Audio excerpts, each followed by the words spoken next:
So,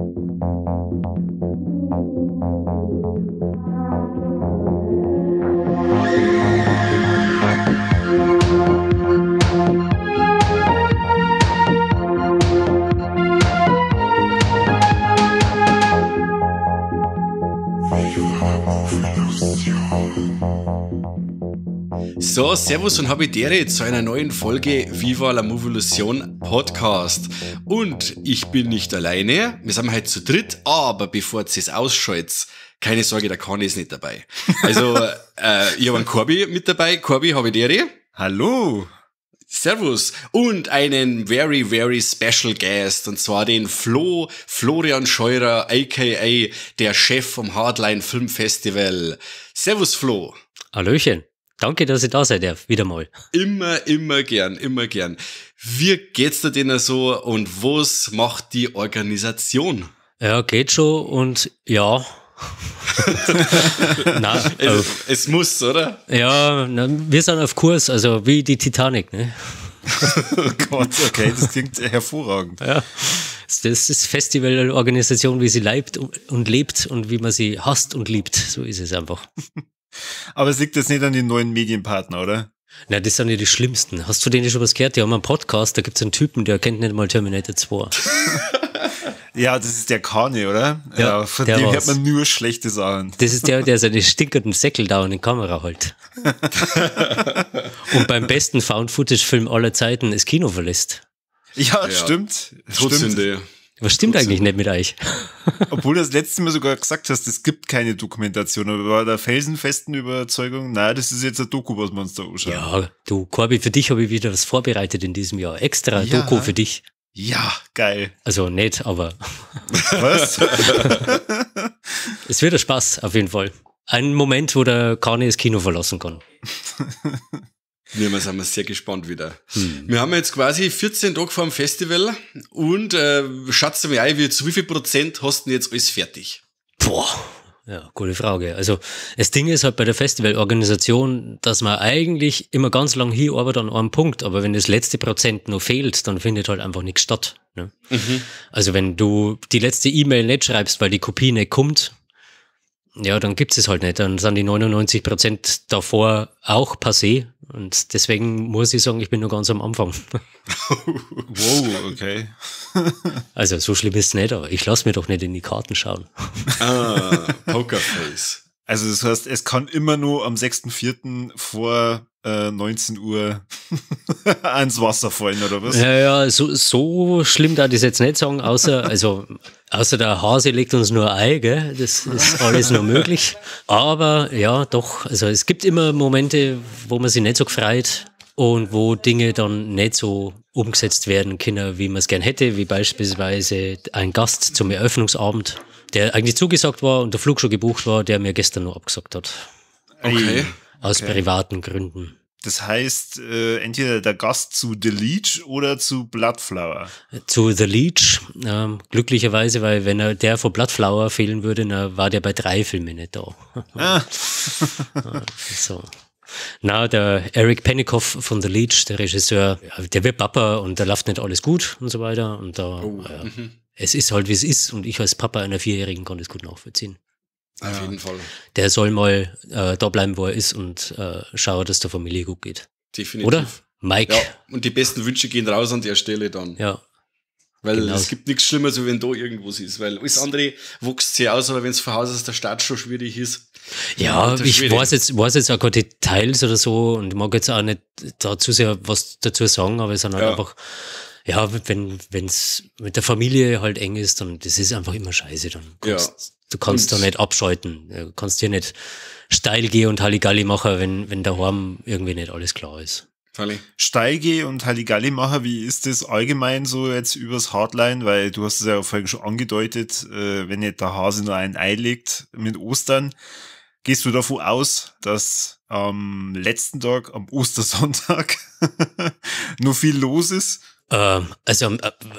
Mein Problem ist weniger der Ostersonntag, sondern es sind die stillen Feiertage davor, die laut Feiertagsgesetz Donnerstag, Freitag und Samstag sind, was ich gar nicht wusste. Was? Samstag? Auch, ja. Und ich habe dann beim Ordnungsamt angerufen und habe gesagt, so war die notwendige Voraussetzung für einen stillen Feiertag nicht überhaupt offizieller Feiertag zu sein, also der heißt Geschäfte zuzuhaben. Ja. Dann war die Antwort, ich diskutiere doch nicht mit Erna. So, ja, okay, geschenkt. Also dürfen wir auflegen an dem Tag? So, erst ab 0 Uhr. Ja, so schaut's leider aus. Also es gibt keine Aftershow-Partys, außer am Samstag ab 0 Uhr dann eben. Okay.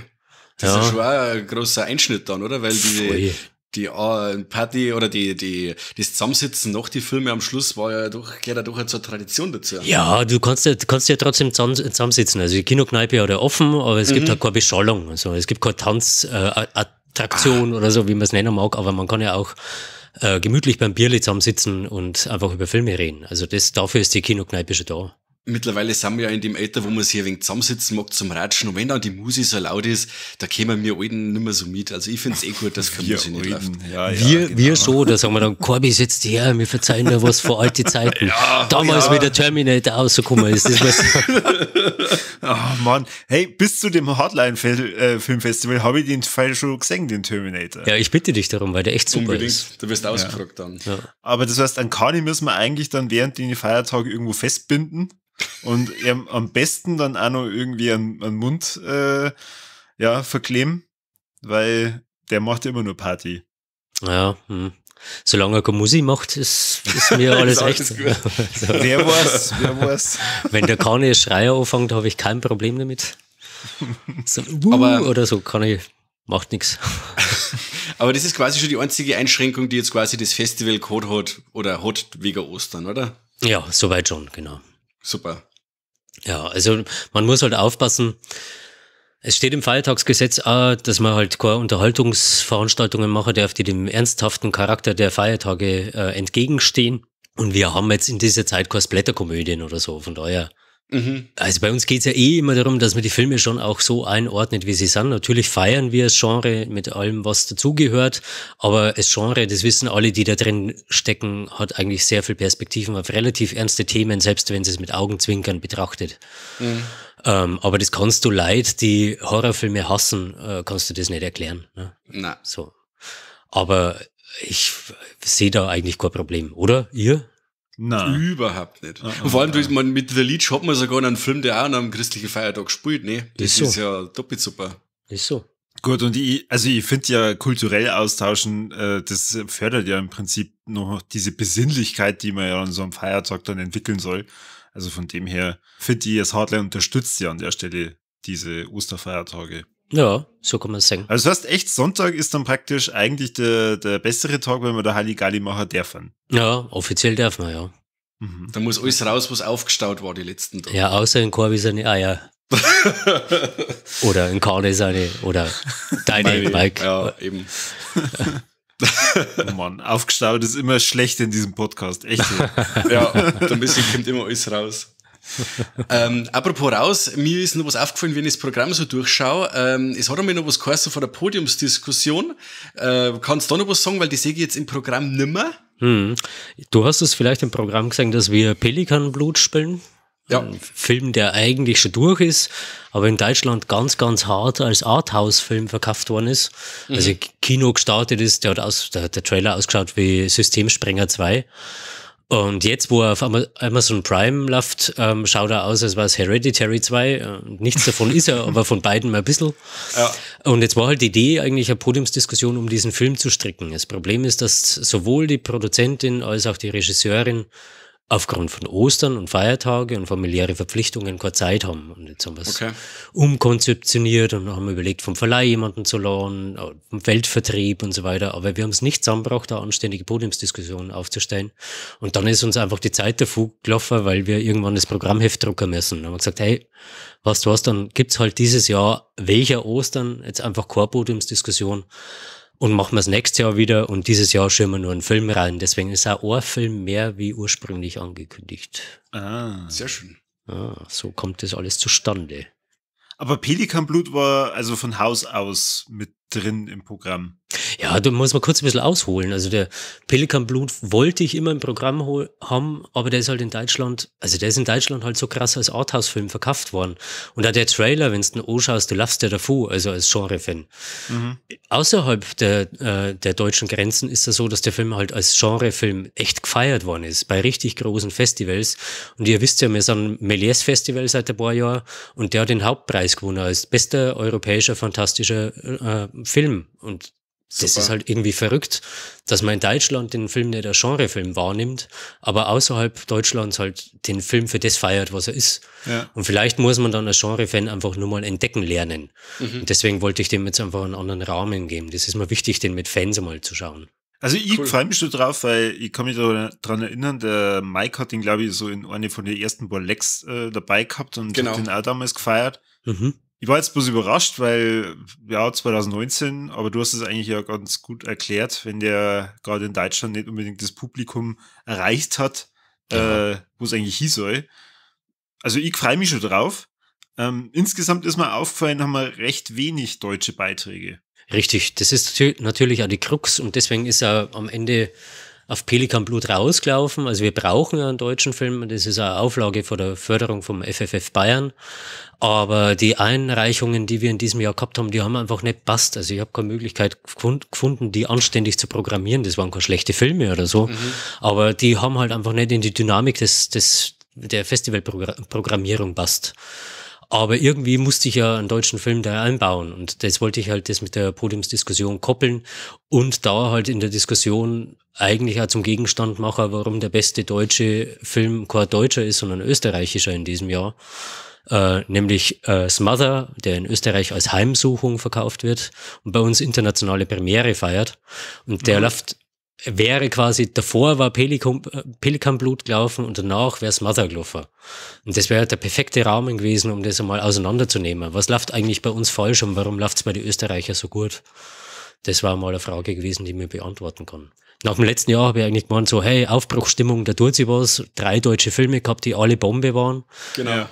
Und jetzt ist der Faden wieder abgerissen und das ist zum Horrorauslaufer. Gleichzeitig gewinnt Schlaf, der auch bei uns ja mal lief, einen Grimme-Preis. Ne? Das super. Ist verrückt irgendwie. Ja. Habe ich halt auch gelesen, hat mich begeistert. Also zu Recht und mehr als verdient.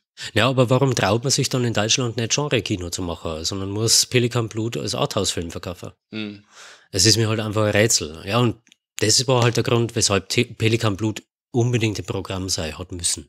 Ich gehe davon aus, sobald Ach du Scheiße in Space rauskommt, wird der ja dann auch nochmal im Hardline dann laufen. Ja, nur in 13 Slots. Ja, aber auch der kommt ja jetzt dann bei Netflix raus. Ja. Ich glaube, 1.4. Ja, auch lustig. Ziemlich genau ein Jahr, nachdem er bei uns Weltpremiere gehabt hat. Ja. Ja. Cool. Aber auch noch ein physisches Release, also er kommt auf Blu-ray auch raus, sehr toll. Also, dass er nicht nur beim Streaming-Anbieter versauert, sondern dass man sich das Ding auch ins Regal stellen kann. Ja, die machen schon einen tollen Job, also muss man schon sagen.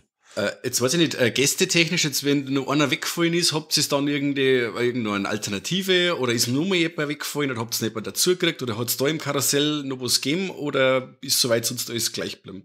Es ist soweit gleich geblieben. Also es ist ja so, dass du ein gewisses Budget als Festival, das du für Gäste ausgibst, aber es ist auch so, wenn ein Gast gebucht ist mit einem Flug und der den Flug aus den USA nicht antreten kann, dann kriegst du auch nichts wieder zurück. Also der Flug ist tot und diese über 1.000 Euro sind auch weg. Ah.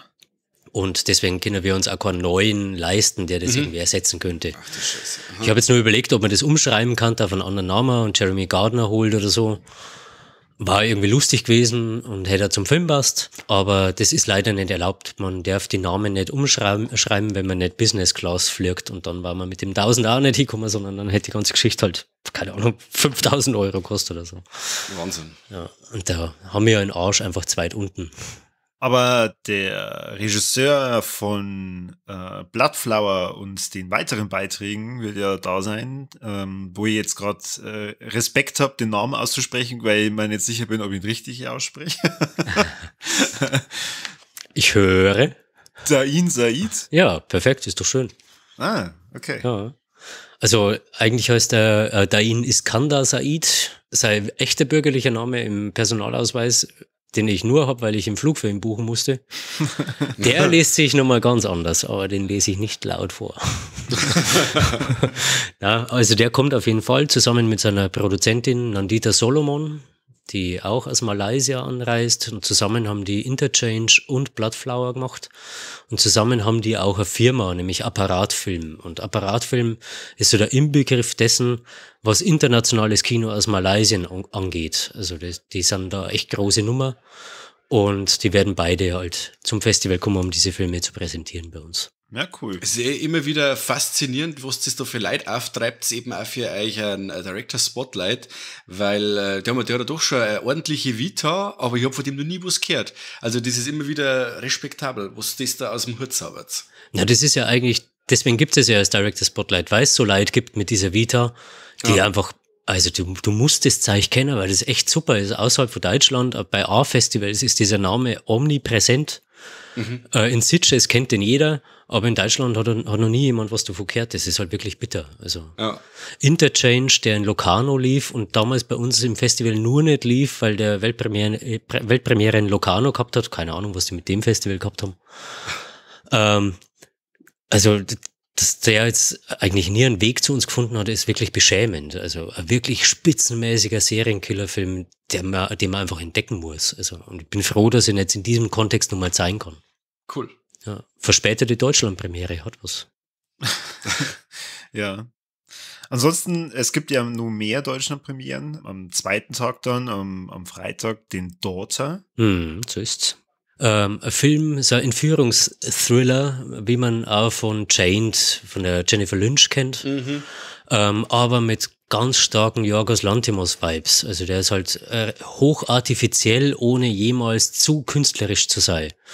Der ist irgendwie eine Mischung zwischen Dogtooth und Chained, und ich fand diese Mischung einfach super. Alles auf 16mm Draht, in 1,66 und halt einfach ideal umgesetzt nach aller, also ich war sehr skeptisch, wie ich ihn angeschaut habe, weil ich mit 1,66 eigentlich schon raus bin und das für ziemliche Hipster-Scheiße halt, wenn ich ehrlich bin.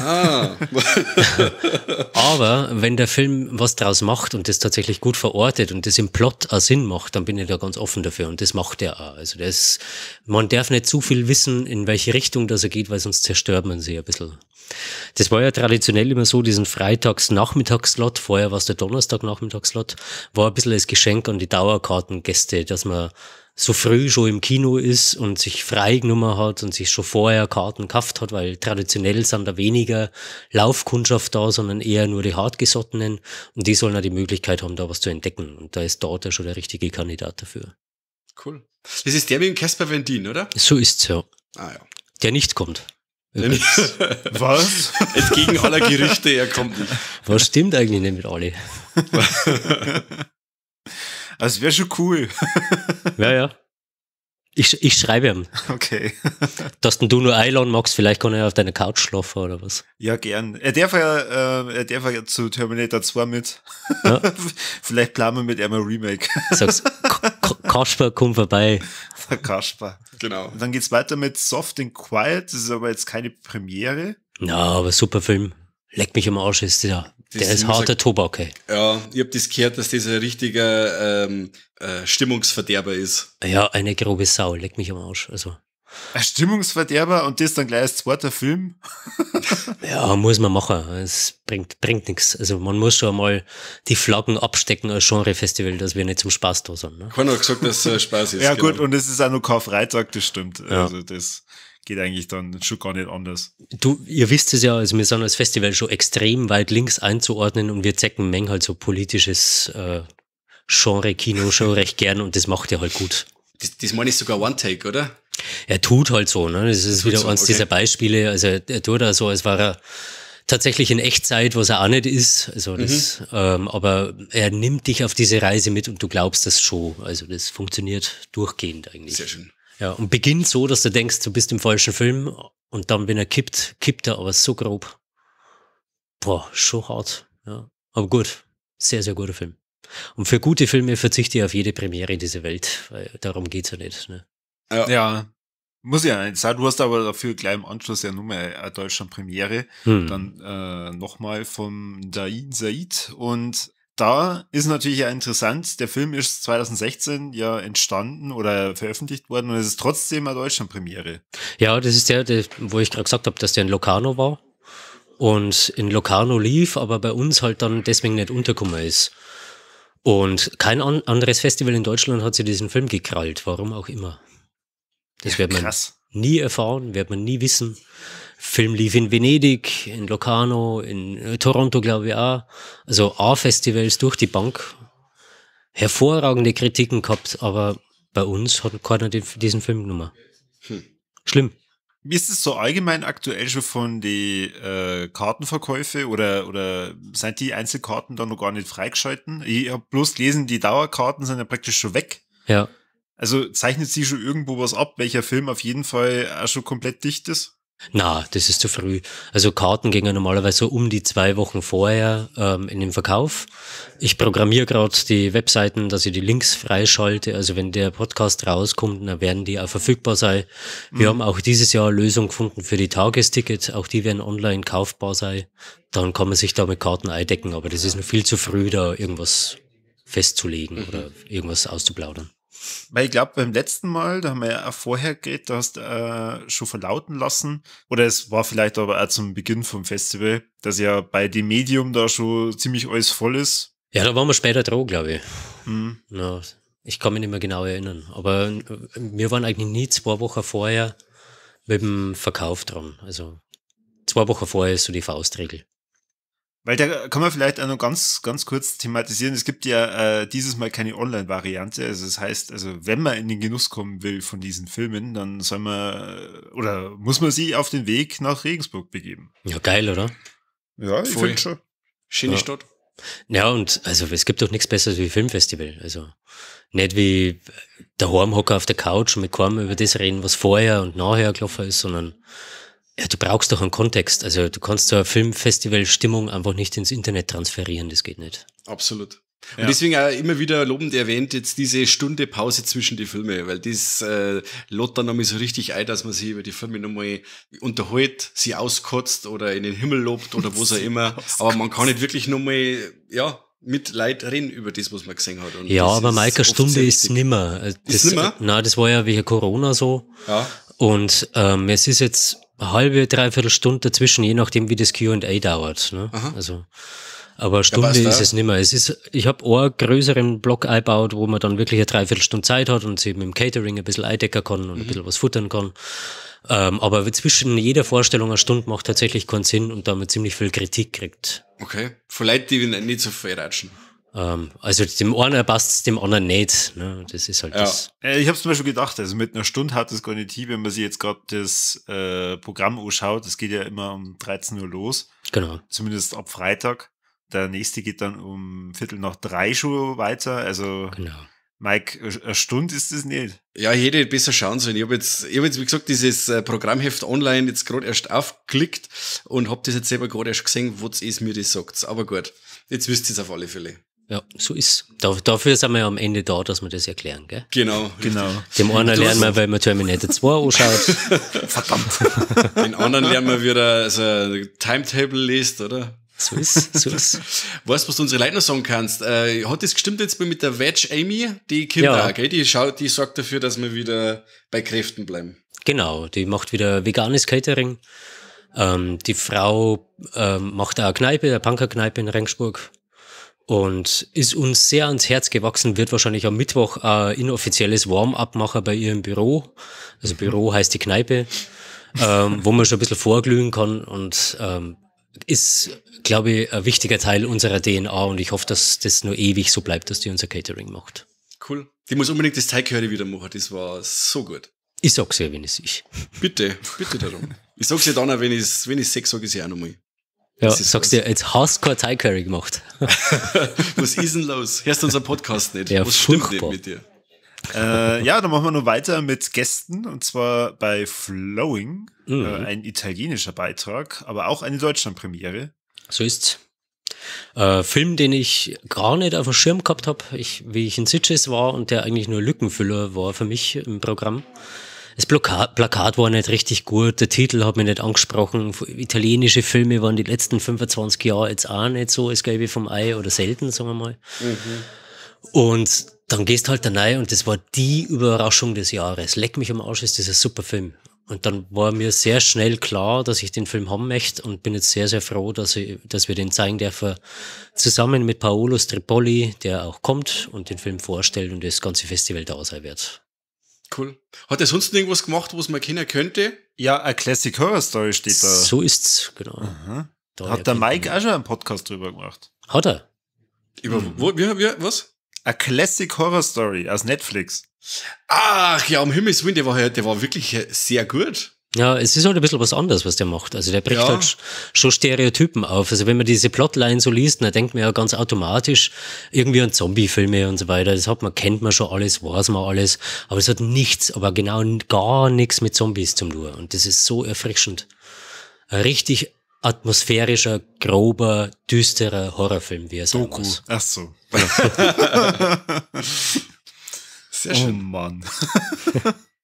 So, aber ihr habt vielleicht ja Glück und es ist irgend so ein Mini-Doku dann dabei in dem Kurzfilmblog. Jetzt hör doch mal auf mit deinen Dokus, ich kriege die Krise. Geh halt zum Dogfest. Nein, ich möchte da schon im Hardline überrascht werden von irgendeiner harten Doku. Ja, gibt's nicht. Ich leite jetzt noch einmal die Doku über Cannibal Holocaust aus, Corby, dann schaust du die mal an. Das Oh, ist kein Mike. Doku. Das ist kein Doku. Das ist eine Doku. Ja, auf seine Weise schon, da hat er leider recht. Ja. Naja, gut, zurück zum Kurzfilmblog. Ja. Irgendwelche Highlights, also gut, wird wahrscheinlich jeder Highlights sein. Wollte ich gerade sagen, 16 an der Zahl.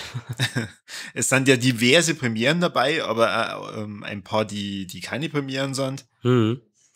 Liegt daran, also wir sind ja Méliès Festival und müssen oder dürfen, besser gesagt, die Competition austragen und den besten europäischen Genrebeitrag des Festivals von der Jury wählen lassen.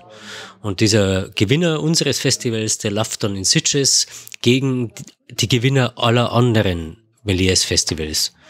Das ist eigentlich eine super spannende Geschichte und da sind wir schon froh, dass wir das so umsetzen dürfen, wie es ist. Und da laufen halt in dieser Competition insgesamt 10 Filme, in jedem Block 5. Da ist Premiere nicht notwendige Voraussetzung. Da geht es einfach darum, den besten Film zu finden. Genau. Da habt ihr ja gewisse, also was heißt gewiss, es habt ihr sicher dann auch die Ding wieder dabei, eine Jury. Ja. Kannst du da was sagen, wie sie die zusammengesetzt hat zwischen den 3 Personen? Ja, ich versuche relativ divers zu sein. Also divers man in dem Fall, dass ich Leute finde, die aus verschiedenen Sektoren der Filmbranche kommen und streitbare Persönlichkeiten, aber sehr nett sind. So, die vielleicht auf sympathischer Streitebene ihren Gewinner küren können. Und da haben wir die Chiara Kamnik vom Fright Nights Festival in Österreich, den Manuel Magno, den kennen vielleicht viele als einen Teil von den Filmfressen und vom Cinephile Podcast. Ja. Schreibt auch bei der Deadline und beim Art of Horror Magazine, unser Medienpartner. Und eben besagte Nandita Solomon, die als Mitbringsel in Anführungsstrichen von Dain Said eben anreist, aber halt einfach eine unglaubliche Perspektive aufs Genre-Kino hat, die uns alle fehlt als Produzentin. Und da ist ihre Stimme eine ganz wichtige internationale Komponente. Super. Genau. Also auf die Chiara und auf den Manuel, da freue ich mich sehr, weil, wie gesagt, mit der Chiara haben wir schon oft Kontakt gehabt, eben wegen am Fright Nights Festival. Ja, die ist super. Und wie du schon gesagt hast, der Manu ist ja bei Cinephile, bei dem Podcast dabei, den ich auch sehr gern her. Und ja, da freue ich mich, die auf alle Fälle kennenzulernen. Ja, ich glaube auch, dass das eine ganz befruchtende Runde sein kann. Also darum geht's ja auch. Es ist ja, wir sind als Festival ja schon ein Netzwerkfestival, wo man halt neue Kontakte knüpfen kann, die einem dann irgendwie weiterhelfen können. Und ich höre Cinephile auch ständig, also ich bin ja auch Kino-Mitbetreiber mit einem Kumpel zusammen. Und wenn ich am Freitagabend das Kino putz, dann höre ich halt Cinephile dabei. Ne? Also Freitagabend sind die dran, sonst immer ihr natürlich. Bei euch bin ich aber nackt beim Putzen. Also. Ja, den erst. Ja. Du, das hören wir so oft. Ja, aber ich habe einen Staubsauger in der Hand. Das musst du mal. Oh, er will nicht gestört werden, wenn er sein Kino saugt. Okay, gut. Ja, okay. Ja, dann über Pelikanblut haben wir ja vorhin schon gesprochen. Das heißt, da bin ich dann auch gespannt. Ich habe den nämlich noch nicht gesehen und bin jetzt eigentlich ganz froh, dass ich den dann im Kino gucken kann. Vor allem, nachdem du den gerade so angepriesen hast. Ja, ich glaube, den haben viele verpasst. Ich glaube tatsächlich, dass der nun mal ein Publikum finden kann bei uns. Ich sag's jetzt vorweg, jetzt nicht stören lassen, es kann jetzt ein bisschen lauter sein, weil ich im Foyer sitze bei uns und jetzt gerade das Screening von der Kurzfilmwoche hier aus ist. Und bestimmt viel Leute jetzt gleich im Foyer sein werden. Also nehmt die Festivalstimmung jetzt schon mal mit. Ja, ich habe es gerade im Hintergrund schon klatschen gehört. Ich habe gedacht, das ist, weil du gerade was im Podcast gesagt hast. Aber ja, okay. Das ist eigentlich immer so, aber heute habe ich die mal woanders hingeschickt. Dann geht's weiter mit Hunt Her, Kill Her, auch eine deutsche Premiere. So ist's. Der in den Slot reingerutscht ist vor der Podiumsdiskussion und eigentlich war der, also wir wollten ihn immer im Programm haben, also der war bei uns im Sichtungsteam ganz, ganz weit oben und wir hätten den gern gehabt, aber haben irgendwie keinen Weg gefunden und keinen Slot mehr gehabt. Und jetzt passt der aber genau super dazwischen, also zwischen Pelikanblut und Smother ist der perfekte, in Anführungsstrichen, Füller, was aber nicht despektierlich gemeint ist, sondern das ist die richtige Abwechslung, die du dann brauchst. Einfach der gibt so Gas, der lässt dich nicht in Ruhe, der ist einfach nur ein straightforward Genre-Film und macht da keine Gefangenen. Der macht so viel Spaß einfach, das ist super. Cool. Du meinst im gehobenen Kulturkreis, weil es ist ja kein Samstag, das heißt Spaß ist da relativ. Das ist das, was ich am Anfang gemeint habe. Das Genre-Kino, das tut so, als war es nur Unterhaltung, aber ist es eigentlich gar nicht. Weil unterhalb der Oberfläche geht es auch um das Überleben einer Frau, die familiäre Verantwortung hat. Gell? Ja. Und es geht auch darum, was toxische Beziehungen anrichten und. Das sind so viele Ebenen, die da wichtig sind und die natürlich zum zwischenmenschlichen Miteinander unabdingbar sind, sie mal diskutiert zu haben. Da ist natürlich dann die Frage, ob dann die Zeit danach, nach dem Film überhaupt ausreicht, ausführlich darüber zu sprechen, bis dann Smother, oder wie hast du den? Smother, sag ich gern. Ja. Interessanterweise steckte da das Wort Mother schon drin und darum geht's ja auch. Es geht um eine überfürsorgliche Mutter, die allerhand Schwierigkeiten hat, ihr Leben zu meistern. Okay. Das geht von ihr aus und von anderen Dingen. Also rein vom Programmheft her macht schon einen sehr dunklen und düsteren Eindruck. Ja. Also auch kein gute Laune Liebesfilm. Was ist schon gute Laune? Gell? Gute Laune ist so ein großes Wort. Ja. Aber an sich ist das ja dann schon fast ein Wortspiel, weil das Smother heißt ja ersticken im Endeffekt. Und jetzt dann mit überfürsorglicher Mutter und so, das ist ja wieder Wahnsinn. Ja, dieses Wortspiel hat tatsächlich der Dominik, der die Texte schreibt, bei uns herauskristallisiert und es passt wie die Faust aufs Auge. Einfach, das ist perfekt. Ich bin mir nicht sicher, ob es so beabsichtigt war, weil der Film im Original Heimsuchung heißt. Aber im Smother ist halt ein echt schönes Spiel. Also kann man international gut was damit anfangen. Da bin ich gespannt. Und ich bin auch gespannt auf The Outwaters. Das haben wir ja schon, beziehungsweise der Mike und der Kani, vorangekündigt. Und ich habe mir nach dem Trailer dann auch schon versucht anzuschauen, was der Regisseur sonst nur so fabriziert hat. Und Willow Creek versucht irgendwo zu finden, aber schwierig. Keine Chance. Also das wird spannend. Also ich bin ganz angetan, weil es ist ja ein Found-Footage-Film. Und beim letzten Found-Footage-Film, oder Found-Footage in Anführungsstrichen, oder Doku, wie ich sie nennen würde, die sie im Hardline sehen durfte, war ja auch sehr angetan. Der Kani nicht, der ist dann gegangen. Angetan, der hat uns die Eier rasiert, Anschlag. Ja, dir nicht, oder was? Jo, Eier rasiert, Anschlag, voll geil. Ja, der war schon grob. Ja, stimmt schon. Und es wird nicht besser. Dieser Slot ist schon einer, der... Also The Outwaters tut's dem Film aus dem letzten Jahr schon ähnlich. Wow. Also in dem Moment, wo ich das gelesen habe, eben mit Outwaters und dann den Trailer gesehen habe oder habe mich ein wenig damit befasst, ist mir der Film jetzt halt eben in die sozialen Netzwerke immer öfter aufgefallen. Der läuft ja mal ja schon bei Shudder US. Ja, stimmt, die haben einen AMC. Genau, und jeder, der den gesehen hat, schreibt immer wow, mindblowing, amazing, fucked up und so. Also da bin ich gespannt. Also das, wenn der wieder so in die Richtung Medium geht, immer her damit. Ja, er braucht halt, wie so Found-Footage-Filme leben ja davon, eine Zeit zu brauchen und dich erst einmal auf eine falsche Fährte zu führen. Gell? Und dann, wenn der Moment kommt, wo er kippt, dann kippt er schon gescheit, muss ich sagen. Den habe ich in der Nacht um 3 angeschaut. Das war einer der letzten Filme, die ich gesichtet habe. Und bin heimgekommen von der Arbeit, nachdem ich euch beim Putzen gehört habe. Und habe mich auf die Couch gehockt mit einem Tee und habe nicht genau gewusst, was da auf mich zukommt und hab's mir da gemütlich gemacht und war fast ein bisschen eingeschlafen in der ersten Hälfte. Und dann hat es mich so dermaßen ausgerissen, dass man echt schon ausgezogen hat und dann aber auch nicht mehr loslassen. Der Film ist so eine grobe Sau, also es ist eine wahre Freude für unser Publikum. Sehr schön. Du weißt am Ende nicht mehr, wo oben und unten ist. Also du verlierst vollkommen das Gefühl für Zeit, für Raum und auch für das, was Bedeutung hat. Also der ist wirklich fies. Fantastisch. Also das heißt dann schon mal Shoutout an Kani, bleib sitzen. Wollte ich damit sagen, ja. Ja, also ich habe ihn beschrieben als Mischung zwischen Jerry, sagt euch der was? Den kennen nicht so viel. Das ist so ein bisschen so ein Cineasten-Ding mit Matt Damon, glaube ich, damals gewesen, wo Matt Damon mit einem Kumpel durch die Wüste rennt und die sich eigentlich nur die ganze Zeit unterhalten. Und irgendwann verlieren sie das, wo sie sind und einer stirbt von denen zwei. Ne? So. Das ist eigentlich der ganze Film. Und das ist eine Mischung zwischen Jerry, Blair Witch Project als Found-Footage-Vertreter und Hellraiser. Und dann, glaube ich, haben wir ein bisschen eine Vorstellung davon, in welche Richtung das geht. Also du machst mich gerade schon neugierig, ob jetzt der Matt Damon in die Outwater stirbt. Ja. Oder ob der Pinhead vorkommt. Ja. Alles. Alles richtig. Super, ich bin heiß. Ja, ich auch. Dann Kurzfilmblock und dann geht's praktisch um 0 Uhr los mit der Sublime-Party. Genau, unsere liebgewordene Party, die wir jedes Jahr haben. Und die Sublime-Leute freuen sich auch wieder drauf, dass man in der Kinokneipe dann ordentlich Rabatz macht, wenn die stillen Feiertage endlich vom Blutwurz die Kehle hinuntergespült werden können. Oh mei, also da werde ich auf jeden Fall unsere Freunde vermissen von Deep Red. Ja, oder?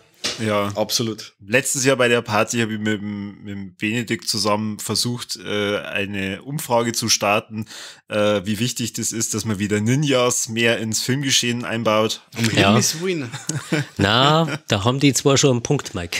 Na, Ninjas gingen gar nicht. Echt? Nie. Nie? Also wirklich. Du hast ja einfach nur keinen gescheiten Ninja-Film gesehen. Ich wüsste jetzt einen auf Anhieb, das ist der Ninja Assassin. Der hat mir gefallen, aber dann war es auch schon. Also hey, da hat mein Bruder mitgespielt. Jetzt ohne Schmarrn? Ja. Der war Statist. Oder? Ja, genau, der war Statist. Cool. Man sieht ihn zwar nicht, aber es macht nichts. Ist er der Schere zum Opfer gefallen, oder was? Ja, er war bestimmt irgendein Toter, der von irgendeiner Sichel da der Waffe worden ist. Ja, und der Tote gibt's da einige, ja. Ja, sind ein paar dabei.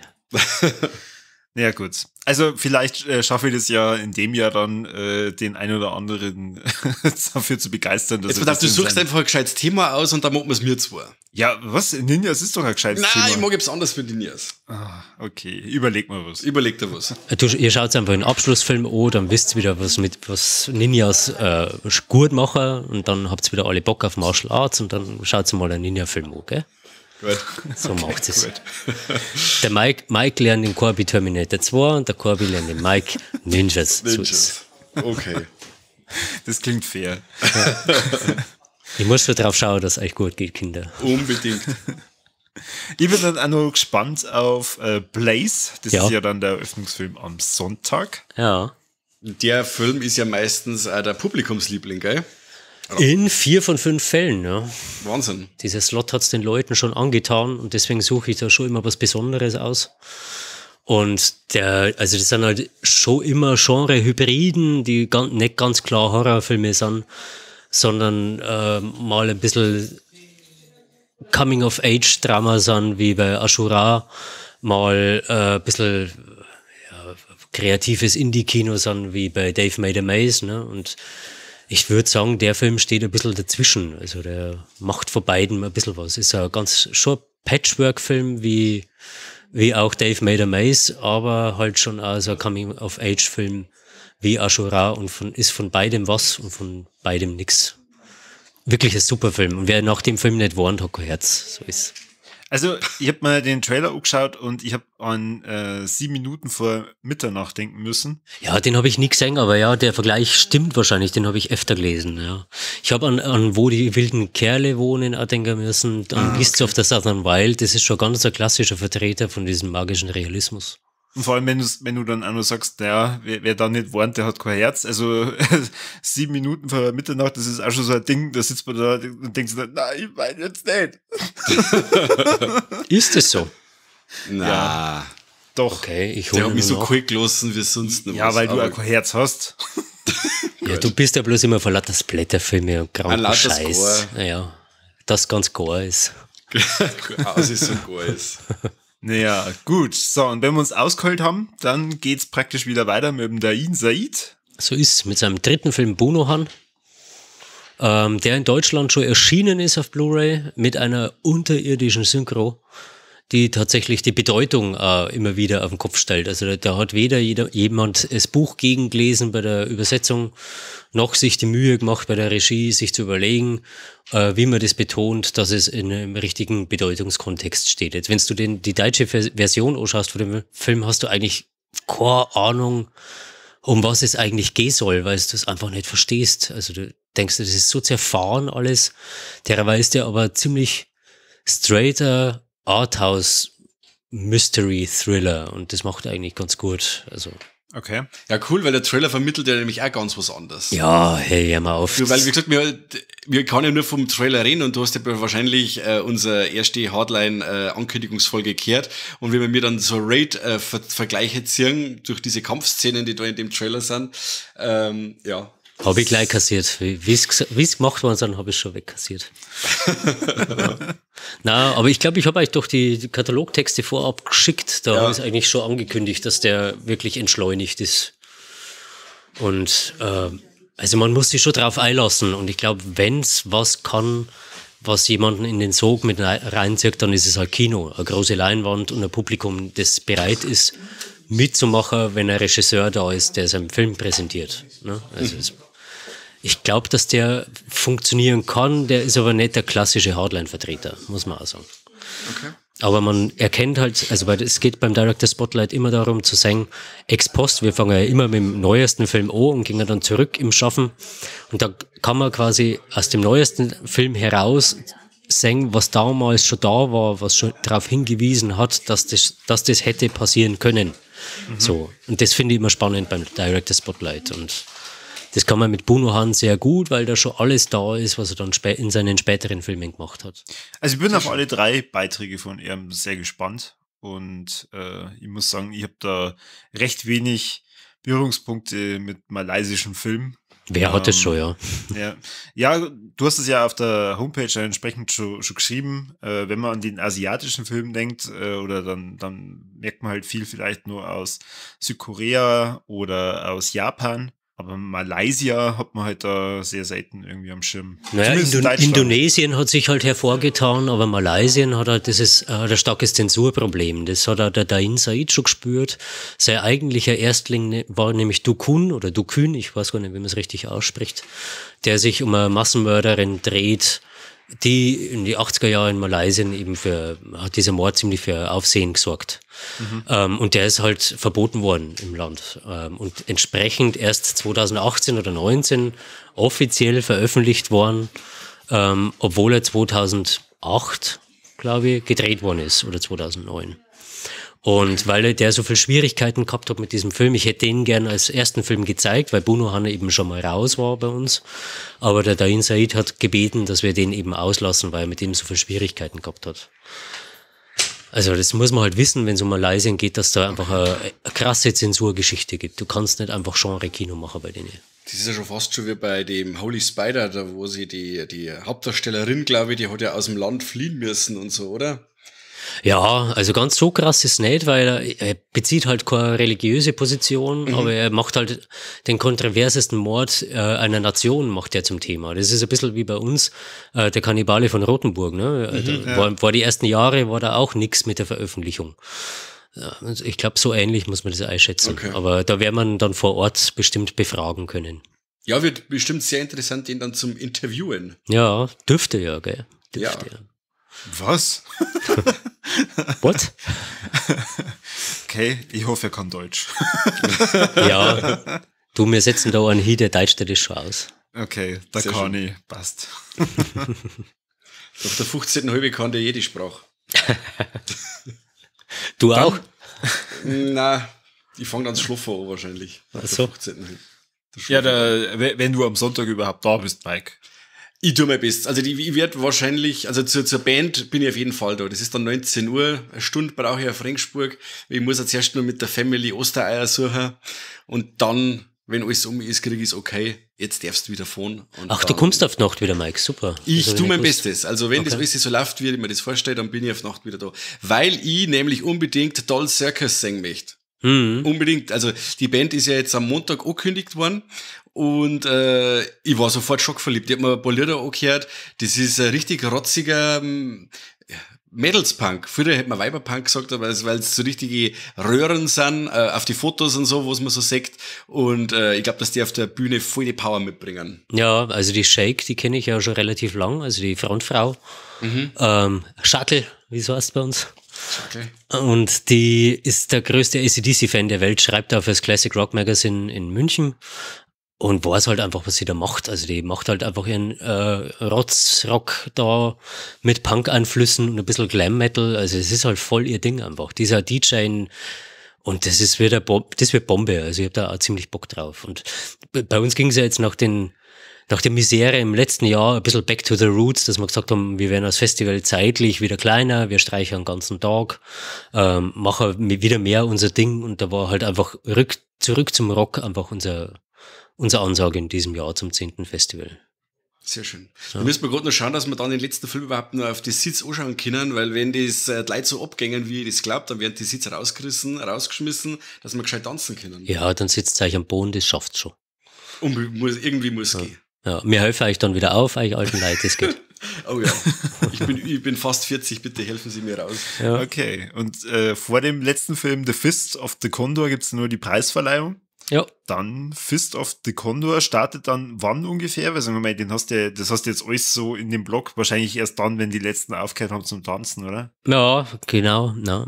Also die Band beginnt, also Einlass ist um 18.30 Uhr für den Abschlussabend. Und das ist ja ein Ticket, bei dem alles mit drin ist, also die Band, der Abschluss, die Preisverleihung und der Abschlussfilm. Man zahlt quasi 12 Euro Eintritt und hat 4 Stunden Unterhaltung. Das ist eigentlich eine ganz faire Geschichte, wie ich finde. Und die Band startet dann so um 7 Uhr umeinander wahrscheinlich, wird so, also eine Stunde haben sie Zeit, aber ich weiß nicht, ob die Stunde füllen können und auch wie das Publikum mitgeht und was halt so dazwischen passiert, das muss man alles sehen. Aber theoretisch ist eine Stunde eingerammt. Dann bauen wir eine Viertelstunde ab, das geht dann ganz schnell mit vielen Händen. Und dann kommt die Preisverleihung. Ich denke, die wird so eine halbe Stunde dauern und dann zeigen wir den Film. Ich werde versuchen, das Jahr keine so eine schwere, lange Ansage zu machen wie letztes Jahr. Das war hart, ja. Das war's. Ja, weil man gar nicht gewusst hat, wenn es heißt, ja, und jetzt werden wir da kleiner und so und gesund schrumpfen und denken wir, oh Gott, was macht er denn jetzt? Naja, du musst halt erst einmal alles abstecken und sagen, Ja. was Sache ist, und dann musst du natürlich, das haben wir ja intern immer so kommuniziert, optimalerweise wirst du kleiner, ohne dass das Publikum merkt, und ich glaube, das haben wir ganz gut hingekriegt jetzt. Ja, auf jeden Fall. Muss man mal schauen. Muss man mal schauen. Also ich bin auf jeden Fall schon Feuer und Flamme. Wir haben mal, bevor du reingekommen bist, das wollte man natürlich nicht, dass du das gleich am Anfang hörst, weil nicht, dass du, ja, weiß ich nicht, so eine Überfliegerstimmung dann hast, haben wir dann auch gesagt, mei, geil, jetzt sind es nur dann 2 Wochen. Ja. Wir freuen uns schon so. Ja. 2 Mike Wochen hat bis zum extra- Befreiungsschlag. Befreiungsschlag. Endlich wieder normale Leute. Aber du, ich sag das auch jeden Tag, fuck, jetzt sind es bloß noch 2 Wochen. Du hast eine Woche mehr, oder? Und immer Ja. eine Woche mehr. Vielleicht Ja, ich ein hab bisschen mehr jetzt- Zeit. Blöderweise durch mein kotzendes und hustendes Kind halt 4 Tage verloren, weil es mich dann selber da niedergestreckt hat. Ja, und dann, wenn dir 4 Tage fallen, wo du eigentlich jeden Tag neben deinem Hauptjob, das muss man mit dazu sagen, halt zwischen 8 und 10 Stunden arbeiten musst, dass du das alles nur auf die Reihe kriegst, musst du die Stunden wieder einholen. Und wenn du bloß noch 14 Tage hast und aber 30 Stunden verloren hast, ja, das kannst du jetzt ausrechnen, wie viel das man da nachholen muss jeden Tag. Ja. Für die nicht rechnen wollen, ist es viel. Ja. Das ist ungefähr so, also das ist mindestens eine Stunde Pause zwischen die Filme. Beim Handwerk darf man sagen, jetzt wenn du keine Mittagspause machst, die Stunde, dann hat der Tag 25 Stunden, da riechst du was aus. Ja, ihr habt als erstes Wurmloch erfunden, gell? So, dann lasst uns nur kurz über den letzten Film reden, und zwar vom Ernesto Diaz Espinosa, so spricht man richtig aus. Süß. Aus Chile. Ja. Auch eine Deutschland-Premiere. Jo. Der hat jetzt ohne Weltpremiere. Gast. Ja, ohne Gast. Beim Abschlussfilm macht man das nicht. Der steht auch nicht zur Auswahl. Also es gibt ja bei uns den Publikumspreis, aber das machen wir beim Abschlussfilm nicht, weil die Leute nicht den Film bewerten, sondern ihr Laune und ihre Stimmung. Und das ist das Problem, wenn du ein Konzert gehabt hast vorher, dann sind die bester Laune und geben dem Film mit Konzertstimmen. Und das kann nicht Sinn und Zweck der Übung sein. Mhm. Und an jemanden zu holen und dann hinzustellen und dann steht er vielleicht im Schatten der Band und so weiter, bringt alles nichts. Also deswegen, beim Abschlussfilm gibt's nie einen Gast, es geht nur um gute Laune bei der ganzen Geschichte. Und da geht's aber auch manchmal darum, die Leute vor den Kahn zu fahren. Also unser Publikum hat schon eine gewisse Erwartungshaltung und es macht schon als Festivalmensch schon immer Spaß, die Hosen auszuziehen. Also das ist, dass die einmal wieder wissen, was stehen und halt auch wissen, dass wir nicht nur ein pures Horrorfilmfestival sind, sondern Genre halt sehr viel mehr bedeuten kann. Ne? Und da gehört halt Martial Arts genauso dazu. Und als ich den Film gesichtet habe, fix hab ich einen Spaß gehabt mit dem Film, aber es gibt bestimmt Leute, die den nicht als Komödie identifizieren, weil es dann nicht so auf die Nasen bindet. Und die Leute, die weiß ich nicht, ob die Spaß mit dem Film haben werden. Okay. Aber das macht's einfach super. Manchmal hat man einfach Bock auf sowas und das ist tatsächlich meiner Sturheit geschuldet, das in diesem Jahr so durchzuziehen. Das habe ich mir zum 10. Festival selber geschenkt. Ja, dann, ich bin schon gespannt, weil wenn du schon sagst, das ist etwas Komödiantisches, dann kann man ja praktisch mit einem Schenkelklopfer heimgehen, oder wie? Ja, das ist halt nicht, eben nicht, also wir hatten ja bei uns Turbo Kid und so weiter, ne? Das sind alle schon auf ihre Weise Schenkelklopfer oder auch Mandy. Why Don't You Just Die? Ja, so, genau. Mandy war ja auch ein Schenkelklopfer, nicht im humoristischen Sinn, aber ja, da hat man schon ganz schön Spaß gehabt mit dem ganzen Ding. Also Mandy bei euch im Kino war eine Erfahrung. Mit dem Sound, gell, da hat's da schon ganz schön irre Tar aus dem Arsch blasen, das muss man schon sagen. Ja, und also bei dem Film ist halt so, dass der auf der Oberfläche, also wenn du den siehst, der ist technisch brillant. Also das sieht man dann, wenn Marco Saroa mit Marco Saroa in einer Szene miteinander auftaucht. Der ist ja, also der Typ spielt sich ja selber als Zwilling nun mal. Aber es gibt halt nicht, wie es das häufig siehst bei Filmen, wo ein Schauspieler 2 Figuren hat, hast du manchmal im Hintergrund irgendeine Wand oder so, wo man halt gut reinschneiden kann, dass man das halt nicht sieht. So. Und auf das haben die zum Beispiel verzichtet. Da hast du unglaublich viel Bewegung und diese Bewegung haben die geschafft, technisch so zu lösen, dass du überhaupt nicht siehst, dass das zusammengeschnitten ist. Und das ist so brillant umgesetzt, dass man nur staunen kann. Und wenn er dann beschissen ist, also wirklich beschissen, dann ist das halt einfach Absicht. Von vorne bis hinten. Und entweder du hast den Humor dann und gehst da mit, oder du hast ihn eben nicht. Und ich bin mir nicht sicher, ja genau, dann hast du einfach keine gute Zeit damit. Beziehungsweise bei uns im Sichtungsteam gab es Leute, die gesagt haben, ja, mein Humor war es nicht, aber Mensch, war der schön zum Anschauen. Okay. Auch das gibt's. Also ich habe es im Programmheft geschrieben, 3 Formen von Menschen, die diesen Film sehen. Leute, die das verstehen, Leute, die das sehen und Leute, die einfach keine gute Zeit damit haben, aber hoffentlich was lernen. Ja, ich habe da einfach Bock drauf gehabt. Muss man machen. Also die Leute, die den Film sehen, die werden verstehen, warum du als Festival nicht drum rumkommst, diesen Film zu machen. Cool. Ich freue mich auf jeden Fall schon tierisch auf das ganze Festival. Immer noch, obwohl ich jetzt so viel geredet habe. Ja. Obwohl du so viel geredet hast, tatsächlich. Also du hast es nicht geschafft, dass wir fernbleiben werden. Nein. Damn it. Ich sitz jetzt auf meinem Bürostuhl und treffe wieder Kisslaster. Mein Gott. Es hat jetzt gelungen, als das gähnen, aber es macht nichts. Na, ansonsten, also wir haben ja jetzt über das ganze Programm geredet. Ich glaube, bis auf die wichtige Info, dass es eben an Ostern auch Feiertage gibt, an denen man eben nicht die ganze Zeit tanzen darf oder gar nicht tanzen darf, so rum. Und dann eher sein Augenmerk auf die kulturellen Gegebenheiten vom Festival lenken soll. Gibt es sonst irgendwas, wo du sagst, das muss man unbedingt nur erwähnen? Ja, wir haben ja seit diesem Jahr einen neuen Medienpartner. Ich weiß nicht, ob ihr das mitgekriegt habt. Und beim Eröffnungsabend ist es so, dass wir halt immer so ein bisschen palabern und so weiter. Und die Typen, die wir bei diesem Medienpartner sind, die sind halt einfach, das sind halt echte Rampensäue, das muss man schon sagen. Und da habe ich mir gedacht, davor, ja. Ja, und da habe ich gedacht, die kann man doch mal fragen, ob die den Eröffnungsabend nicht mitgestalten. Ja, so. Und wisst ihr was? Die haben gesagt, sie machen es. In einem Anflug von Euphorie. Ja. Einem müssen wir nur zweite Hosen drüber ziehen, damit er nicht meint, dass die Leute ihm alle am Pimmel gelangen. Aber ja, ich glaube, das wird super. Ich glaube, das wird auch super, ja. Freut mich riesig, dass ihr am Start seid und diesen Eröffnungsabend mit uns macht. Ich glaube, das wird eine ganz schöne und unterhaltsame Geschichte. Ihr gehört, einer ist schon intensiv dabei, um ein Gedicht auswendig zu lernen. What? What? Ach so, ich habe gedacht, das erwartest du. Ach so. Dass jeder Gedicht aufsagt von uns drei. Ja, genau.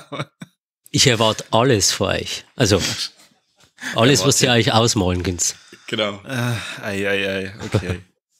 Ja, also mir gefällt uns natürlich, dass wir als Medienpartner von euch auserwählt wurden und gefragt wurden, ob wir das gerne machen würden. Und wir würden das natürlich selbstverständlich sehr gerne machen. Das mit dem Eröffnungsabend, ja, das haben wir nicht genau geahnt, dass du gleich mit sowas daherkommst. Wir hätten gedacht, du willst uns jetzt erst einmal ein paar Jahre so mitlaufen lassen und dann irgendwann, aber na, der Flo kennt da keine Grenzen. Naja, er testet uns ja schon seit fast 10 Jahren aus. Also er weiß ja schon ungefähr, wie er uns nehmen muss. Ja, also wenn mir jemand an die Eier fassen will, dann muss er schon zeigen, was er drauf hat. Ne? Ja. Da braucht er die Fists of the Condor. Oh. Oh. Ja, für die schlechten Witze bin ich zuständig, Mike. Oh, okay, Entschuldigung. Na, aber bin ich gespannt. Also wird sicher eine sehr lustige Party. Ja, ich glaube auch. Ich freue mich drauf. Also mittlerweile, so stressig es jetzt noch ist und so viel noch gemacht werden muss, gibt's noch, also bin ich jetzt richtig langsam in Laune. Und ich glaube, dass das super wird. Es gibt auch am Abschlussabend noch eine Überraschung, die ich noch niemandem verraten habe und auch euch nicht. Okay. Das wird auch super. Dann Verrat. Bla bla bla bla bla. Ach, genau, jetzt ist die Verbindung schlecht, oh Mann. Blöd. Müsst's kommen. Also, Jeden, den es interessiert, der kommt am Ostersonntag. Ja, stimmt. Ich glaube ja, am Ende bei der Verabschiedungsrede von Flo wird dann kommen so, und unsere neuen Medienpartner waren noch dieses Jahr das letzte Mal dabei. nix. In Zukunft haben wir bloß noch einen Medienpartner. Einen für Podcast, einen für Zeitung und international. Das müsst ihr halt jetzt alles mit abdecken dann, gell? Wow. International auch. Ja, Das ich wird mach's dann ein schon. Fulltime-Job. Ja. Ich habe gestern einen Kommentar gelesen, weil seit neuestem ist bei YouTube jetzt tatsächlich ist möglich, dass man uns explizit als Podcast ausweist, und anscheinend kommen jetzt ein paar neue Hörer drauf, und dann war einer der ersten Kommentare, ja, das ist ja bayerisch. Das habe ich auch gelesen. Sehr gut. Da wir lachen müssen, ja. Ja, well, meine Freunde, so ist es. Beim Ding bin ich auch sehr gespannt beim Peter von Cinephil, weil der jetzt in der aktuellen Folge gesagt hat, dass er mit Mundart solche Probleme hat. Da bin ich gespannt, wie es ihm dann geht im tiefsten Niederbayern. Ja, gut, zum Glück sind wir in der Oberpfalz. Stimmt, ja. Ach, ja, okay. Du meinst Ich weiß mit schon- den Leid aus dem tiefsten Niederbayern. Ich Ja, weiß schon, genau. für euch Niederbayern existiert nichts anderes. Nix anderes. Da bleibt alles in der Familie, auch die Kinder. Bin ich Ne? froh, dass ich gebürtiger Oberpfälzer bin. Also, So, bist du? Ja, bin ich, ja, aus Regensburg. Na, echter Regensburger, ja, Wahnsinn. Wahnsinn. Ja. Ich nicht. Ein Zugröster. Ja, gut. Aber mehr dazu dann am Hardline. Das wird alles in die Eröffnungsshow damit einfließen. Dass du Oberpfälzer bist, ja. Genau, richtig. Das ist praktisch das Rahmenprogramm. Auf dem bauen alle Witze auf. Und wir fragen die dann aber zu Goonies, Terminator 2 und Scream Oh ab. Ne? Gott, okay. Unbedingt. Hoffentlich werde ich nicht krank. Na gut, dann vielen Dank, Flo, für diese wunderbaren Informationen übers Hardline. Ja. Danke euch. Ich hoffe, dass wir einige hier draußen einmal von unseren Hörern begeistern konnten und wir sie dann auch antreffen im Hardline. Ja. Der Kani und ich haben ja im Cineplex vor einer Woche auch den Hardline-Trailer präsentieren dürfen. Und? Während dem Wie ist er im Kino? Feature. Sehr gut. Also Cool. Es wurde auch geklatscht. Echt? Ja, also unter anderem, weil ich angefangen habe, aber ansonsten. Na, also er ist schon sehr geil angekommen. Also mir gefällt der Trailer insgesamt, aber es ist natürlich immer was anderes, wenn du ihn halt dann nur mal auf der großen Leinwand siehst. Und, ich weiß nicht, ob du das festgestellt hast, der Film hat sogar eine 5.1 Mischung, also der Trailer, extra fürs Kino. Das, jetzt wo du es sagst, Sag ja. Arsch. Ja, das war's dann mit der Medienpartnerschaft, gell? das habe ich mir schon fast gedacht. Wegen dem Detail. Ja. Cool. Na gut, ansonsten, Mike, habe ich noch irgendwas vergessen? Na, gar nichts. Es ist alles gesagt worden. Wir freuen uns auf euch alle da draußen. Alle, die wir uns die ganzen Jahre schon immer gesehen haben und die wir uns weiterhin sehen werden. Und ja, bunt ist das Hardline und granatenstark. Mehr sage ich nicht. Ja, kann man nichts hinzufügen, sehr schön. Dieses Mal bin ich auf jeden Fall die ganze Zeit dabei. Meine Frau hat nicht ihren eigentlichen Plan durchgesetzt und einen zweiten Hund angeschafft. Oder ein Kind. Es ist, ja. Schauen wir mal. Zumindest wird es jetzt auf die 2 Wochen auch nicht so schnell gehen. Ich hoffe, für uns. Ja, und ansonsten, dann sage ich schon mal vielen Dank, Flo, nochmal und vielen Dank fürs Zuhören und bis zum nächsten Mal beim besten Podcast der Welt.